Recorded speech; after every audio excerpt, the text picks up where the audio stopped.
Olá, meu amigo, minha amiga, sejam bem-vindos ao nosso Portal do José. Hoje, para o encontro numa sexta-feira, que não deixa de ser um dia histórico para o nosso país, na medida que um julgamento de um recurso proposto pelo ex-presidente da República, o inelegível, o criminoso maior da nação, poderá ter um desfecho inesperado para muitas criaturas. Isso depende da velocidade do entendimento de uma série de situações e circunstâncias que estão ao redor do julgamento desse embargo de declaração da figura do inelegível e também dos outros réus que já foram condenados. Eu vou explicar aqui para vocês alguns possíveis desdobramentos, porque enquanto você está assistindo aqui o nosso portal nesse momento, o ministro Alexandre de Moraes já depositou o voto dele. A questão é, será que até o final do dia nós teremos os outros ministros também votando, considerando que os embargos de Bolsonaro, do restante da Orcrim, são apenas medidas protelatórias? E aí até o final da noite a gente pode ter a expedição do recolhimento de Sua Excelência? Pois bem, são situações que estão aí e ninguém tem uma resposta objetiva. Tudo vai depender do que acontecer durante o dia. Vou conversar com vocês sobre o que está acontecendo, trarei aqui também algumas informações adicionais, mas antes de mais nada, é muito importante convidar você que chegou agora ao nosso portal e ainda não é inscrito, para, em primeiro lugar, você se inscreva aqui conosco e conheça também os nossos outros vídeos. Se você gostar, compartilhe, recomende, nunca se esqueça de dar o seu joinha, o seu comentário e, se puder, prestigie também nosso clube de membros. Você aqui é muito bem-vindo e muito bem-vinda. Gente, olha, como existem muitas peculiaridades quando o caso é poder judiciário, isso não é questão só no Brasil, não. Em todas as partes do mundo, porque é natural que visões sobre o mesmo fato possam ter divergências de interpretação.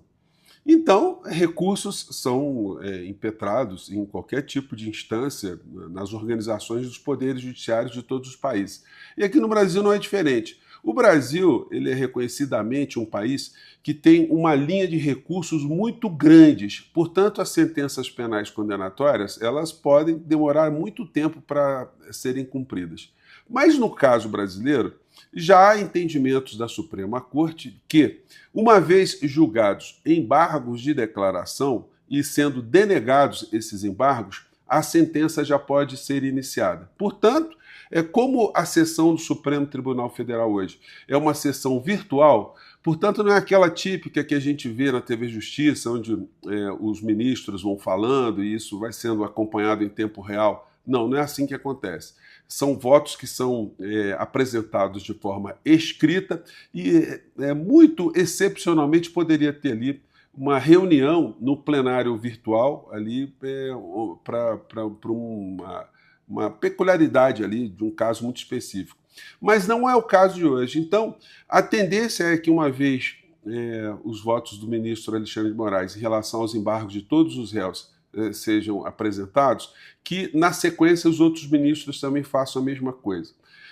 Uma peculiaridade no meio dessa história é que muitas pessoas achavam que o Fux poderia julgar, isso aí poderia ensejar algum tipo de maior obstáculo ao final de uma sentença penal condenatória.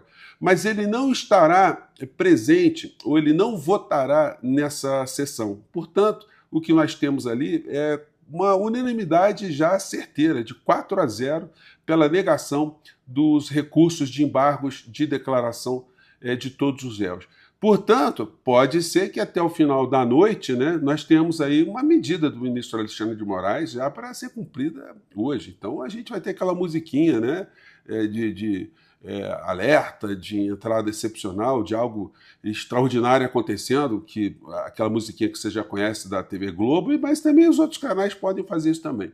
Ou a gente pode ter um prolongamento dessa votação ao longo da semana, né? Enfim, pode ser segunda, terça-feira. Eu tinha feito uma previsão aqui com vocês que provavelmente essa decretação de prisão sairia no dia 13 de novembro, né? Mas eu acho que a previsão pode furar, ela pode acontecer antes.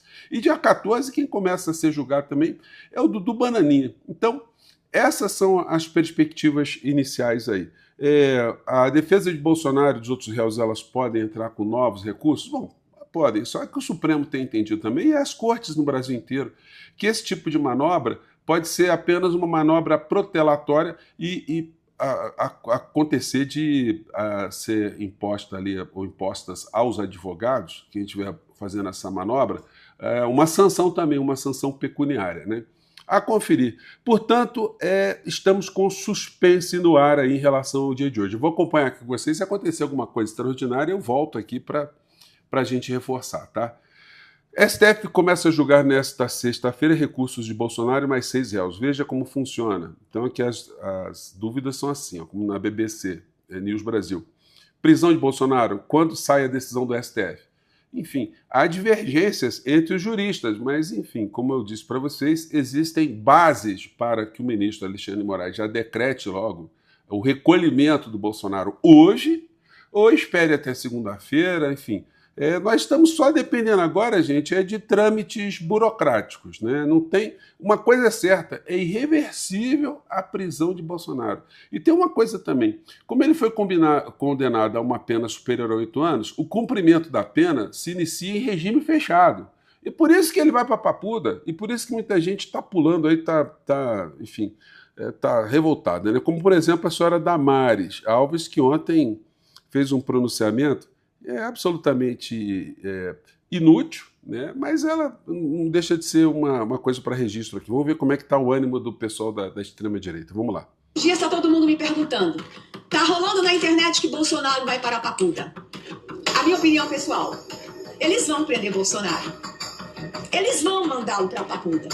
Porque Alexandre de Moraes precisa ter uma foto, nem que seja por 1 hora, o Bolsonaro preso, com a roupa de presidiário e algemado.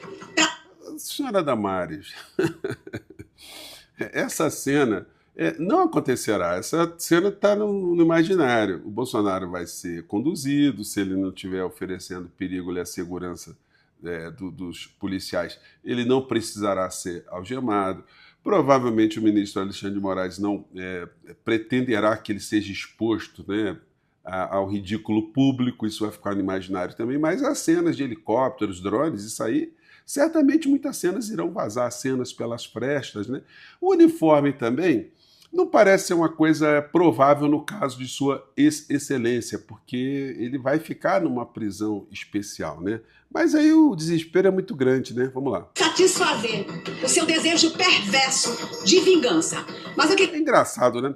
Desejo perverso de vingança. É vingança por quê, né? Então ela já parte do princípio que o Bolsonaro estaria atacando o ministro Alexandre de Moraes, então ele está querendo se vingar, né?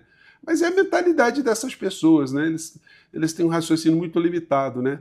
Quero mandar um recado para o ministro Alexandre. E eu estou falando sobre o manto da Constituição. E eu estou falando com a imunidade parlamentar que eu adquiri nas urnas. Recado é o seguinte, ministro Alexandre. Pode trancar Bolsonaro. É engraçado isso. Eles dizem o seguinte, pode prender Bolsonaro, sempre pode prender o outro, né? Pode prender o outro, né? Eu não vou sentir nada, né? Mas você jamais vai aprisionar a alma de Bolsonaro. Bom, mas o processo penal no Brasil, ele é no mundo concreto, viu, senhora Damares? O Código Penal brasileiro não tem sanção para almas, não. Não tem preocupação em prender alma, isso é a preocupação da senhora. O direito penal brasileiro, ele quer encarcerar o corpo do criminoso. E, no caso, o corpo do criminoso mor da nação vai ficar ali numa prisão em regime fechado inicialmente, né? Aí vamos ver as milongas aqui que se seguem na sequência. Pode trancá-lo em qualquer grade, mas você jamais apagará o amor que Bolsonaro tem por esta nação. Aí é o seguinte, né? O amor que Bolsonaro tem por essa nação, aí não dá, né, senhora Damares? Aí sim, isso dá muito debate. Um desses juristas do mundo paralelo, o senhor Deltan, aí ele vem, a estratégia para livrar Bolsonaro da Papuda. Há esperanças? Olha o tipo de debate. Engraçado que aqui no nosso portal ainda aparece muita gente da direita, né, muitos seguidores de Bolsonaro, que dizem assim, o Bolsonaro não será preso, você vai ver. Tem gente que está acreditando nisso. Acho que vai ter gente que vai ver o Bolsonaro atrás das grades, se surgir algum tipo de foto, né? Aliás, eu não acredito também que terá grades, né?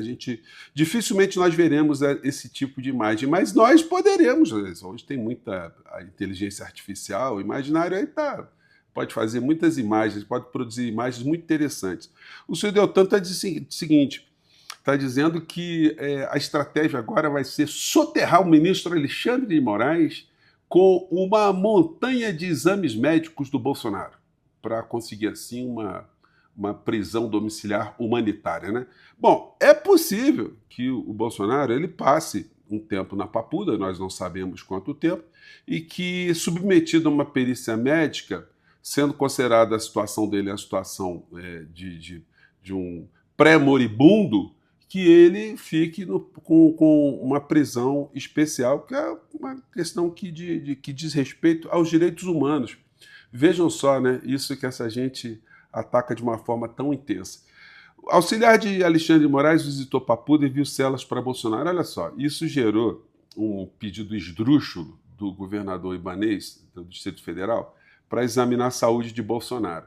Olha só, e quando o ministro Alexandre de Moraes pediu para os seus auxiliares visitarem a Papuda, não significa que ele foi lá a Papuda para o Bolsonaro, porque existem outros réus. As pessoas estão esquecendo que vai um lote para Papuda. E então tem que ver se tem celas suficientes para onde vão ficar essas criaturas todas, né? Agora, vocês imaginem se vira moda todo governador começar a pedir ao Supremo Tribunal Federal exame médico de condenado, né? Aliás, senhor Ibanez, o senhor pediu exame médico também para os outros condenados da crime de Bolsonaro? Por exemplo, tem o Braga Neto, que já está preso, também é uma pessoa que já está com mais de 70 anos. Tem o general Heleno, né? O senhor pediu também ou é só para o Bolsonaro? Portanto, o pedido esdrúxulo não pode figurar no universo jurídico, por isso que o ministro Alexandre de Moraes pediu para retirar, porque é impertinente ficar fazendo exame prévio. Aliás, senhor Ibanez, todos os presos que estão no Distrito Federal, eles foram submetidos a algum tipo de perícia médica? O senhor pediu perícia médica para algum dos presos? Portanto, o ato do senhor não deixa de ser um ato de prevaricação, né? Que é um crime no Código Penal, que é exercer ou deixar de exercer algum ato para satisfazer o interesse pessoal. Enfim, não tem nem interesse público nessa história, né? Enfim, então o ministro Alexandre de Moraes fez bem, agora o pessoal da extrema-direita está enlouquecido com essa história. Bom, tem um tema aqui que muitas pessoas estão pedindo para eu comentar também, que é essa história de se colocar na legislação brasileira, né, se equiparar tráfico ao crime de terrorismo. Gente, só tem uma função desse tipo de manobra esdrúxula. Primeiro é desviar mais uma vez o foco do que está acontecendo no Brasil, das coisas importantes que estão acontecendo. Porque não tem nenhum tipo de pertinência você querer equiparar crime de tráfico ao crime de terrorismo, porque se o parlamentar, se o Congresso Nacional tivesse interesse mesmo em reprimir organização criminosa, em tráfico, é só aumentar a pena, só pedir aumento de pena. Porque o traficante hoje que já comete um homicídio, pela regra que nós vemos no Código Penal Brasileiro, que se chama regra de concurso material, as penas são somadas. Então, o criminoso que faz parte de uma organização dessa pode pegar 15 anos e mais 30 por um homicídio. Então, ele pode ficar 45 anos, né? Ele pode tomar uma pena de cadeia de 45 anos. Então, enfim. Então, por que essa gente está fazendo isso? Só para fazer tumulto, só para possibilitar que o governo norte-americano fique olhando para o Brasil e possa fazer algum tipo de intervenção. Mas é gente muito doente da cabeça, né? Bom, mas isso não vai acontecer porque mesmo que o Congresso Nacional fizesse isso, pela sua total impertinência, pela sua total falta de técnica, pela sua total falta de legitimidade, o Supremo Tribunal Federal tornaria essa norma inconstitucional. Portanto, essa gente pode ir tirando esse cavalinho da chuva também, porque nada irá alterar as realidades que estão amedrontando essas criaturas. A realidade do Brasil está avançando no plano da economia, tem muita notícia interessante, boa. Do Lula está fazendo aí uma série de articulações internacionais, está projetando nosso país, das exportações do nosso país estarem aumentando, da nossa balança comercial está cada vez mais positiva, das sanções dos Estados Unidos não terem causado um dano à nossa economia, como se imaginava, o dano está sendo muito pequeno, e também o ministro Alexandre de Moraes não se deixou amedrontar por nenhuma dessas manobras que essa gente desse mundo insano tentou fazer e fez, né? Portanto, o Bolsonaro irá para Papuda, como nós falamos aqui, desde os tempos atrás. E para você que esteve sempre aqui conosco, é momento de você já aguardar a musiquinha de sessão extraordinária do telejornalismo e abrir a sua bebidinha, a sua comemoração, soltar seu foguetezinho, né? Agora, cuidado para não amedrontar os bichinhos, tá? Os bichinhos não gostam muito de barulho. Gente, eu fico por aqui, mais uma vez, um grande abraço. Podemos voltar a qualquer momento, tá legal? Um grande abraço, tchau!